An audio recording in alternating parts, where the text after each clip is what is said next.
You ever watch a game that feels like two different seasons smashed into one afternoon? Green Bay walked into Lambeau looking tidy and left having turned Minnesota's late season optimism into a cautionary tale. The Packers rolled 23-6, Emmanuel Wilson ran like a man trying to prove he belonged, and the Vikings spent the second half doing everything except playing clean, winning football. ESPN.com, Wilson was the kind of surprise you love in November.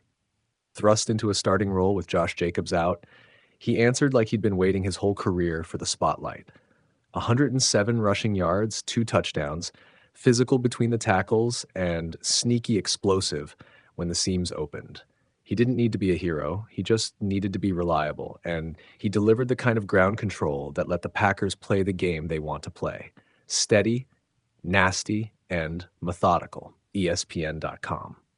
The real turning point wasn't X's and O's so much as one chaotic special teams moment. A low punt caromed off Minnesota return man Miles Price, and the ball bounced right into Zayne Anderson's hands at the Vikings 5.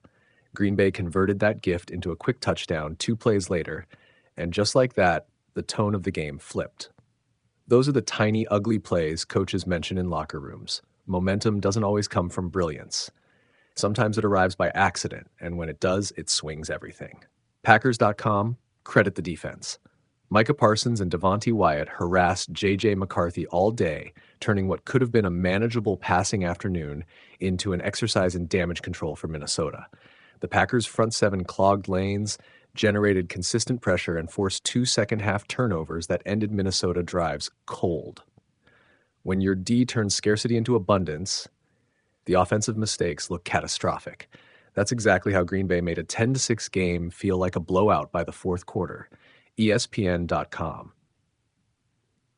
And then there's McCarthy, who never found a rhythm. The rookie finished 12 of 19 for 87 yards and late interceptions that made an already rough afternoon feel like a meltdown. He looked small under pressure, holding the ball, throwing into traffic, and failing to move the chains when the game required him to. To be fair, schematic help matters, but elite protection and play design are basics. When those aren't there and you're asking a young QB to will his team forward, the result is often the same: stalled drives and a scoreboard that never reflects potential. ESPN.com, special teams and mistakes stacked against Minnesota. Penalties, a baffling end-of-half sequence where the Vikings nearly tripped over themselves, and that punt bounce all contributed. You don't need fireworks to beat a good defense. You need discipline. Today, discipline wasn't on the Vikings' checklist, and Green Bay cleaned up the mess.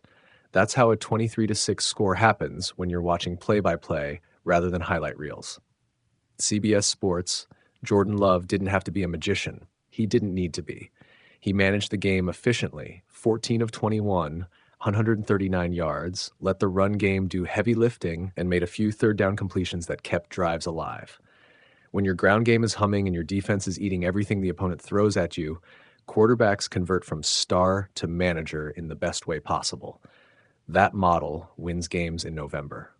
ESPN.com, what does this mean for both clubs going forward? For Green Bay, it's a tidy boost, 7-3-1, and control of momentum in the division. You can see a blueprint: run the ball, clog passing lanes, create ugly plays, and grind opponents into mistakes. If they stay healthy and keep converting short-term advantages into wins, the Packers' ceiling is real. For Minnesota, the alarm bell is loud. At 4-7, this team needs clarity on quarterback development, run game reliability, and, crucially, how to stop gifting games away on special teams and mental errors. ESPN.com coaching takeaways are simple. The Packers stuck to identity and got rewarded. The Vikings have to clean the fundamentals, shore up protection for the rookie QB, get creative in the run game to take pressure off McCarthy, and for the love of football, stop letting the small things become game-defining mistakes. Turnovers and short fields are killers. Clean them up and you're back in it.